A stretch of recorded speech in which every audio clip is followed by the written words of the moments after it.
Have you ever wondered why some F&B businesses seem to solve problems and innovate effortlessly while others keep hitting the same walls? What if there was a clear step-by-step process you could use to tackle your biggest challenges, from staffing issues to boosting customer loyalty without guessing? Hi, I'm Francis. I help small and medium F&B businesses in Singapore not just survive but thrive in this fast-changing environment. Today, I want to talk about a methodology that can help you find real solutions to the challenges your business faces, the design thinking methodology. Design thinking is a creative, human-centered approach to problem solving. So it's used by companies all over the world to innovate products, services, and processes. And the best part, F&B businesses like yours can use it too. Let me break it down for you. The first stage is all about empathy. You want to truly understand the people who interact with your business every day, your customers, your staff, and even your suppliers. For example, maybe you're noticing repeat complaints about long wait times. Instead of assuming the problem is your kitchen speed, you could talk to your staff to see where bottlenecks happen and ask your customers about their experiences while waiting. This stage is about observing, interviewing, and listening, not making assumptions. It gives you a clear picture of the real pain points before you try to fix anything. The second one is to pinpoint the problem clearly. Once you've gathered insights, the next step is to define the problem.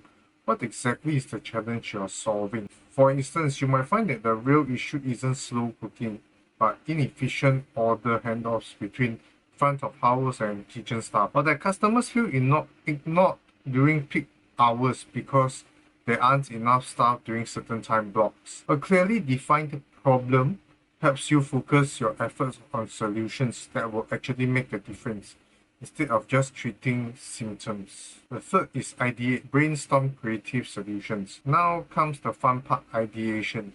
This is where you brainstorm as many ideas as possible without judging them. For example, if your challenge is slow service during lunch hours, you could consider ideas like pre-prepping popular dishes, adding a digital ordering system, or even training staff to multitask efficiently, though I wouldn't recommend that. The goal here is quantity over quality at first. The more ideas, the more likely you are to find an innovative solution. The fourth is to prototype. Build a simple testable version. Next is prototyping.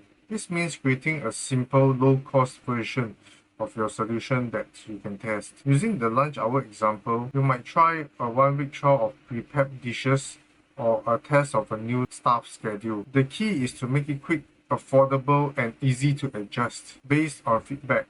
Prototyping allows you to experiment safely without risking your entire operation. The last one is to test.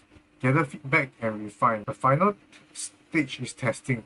You implement your prototype, observe how it performs, and gather feedback from staff and customers. Maybe your prepared dishes cut wait time by half, but some customers feel the quality dropped slightly. You can refine your process, adjust recipes, or tweak your workflow. Testing ensures that when you roll out the solution fully, it actually works in the real world. Here's how I'm using design thinking myself. Before building any solution, I'm talking directly with F&B owners across Singapore to understand their pain points, from staffing issues to manual planning challenges. By empathizing and defining problems first, I can design solutions that truly address the needs of real businesses instead of guessing what might work, and you can do the same for your business. If you want to explore how design thinking can solve specific problems in your F&B business, click the link in the description to book a free discovery call with me. Together, we can identify your key challenges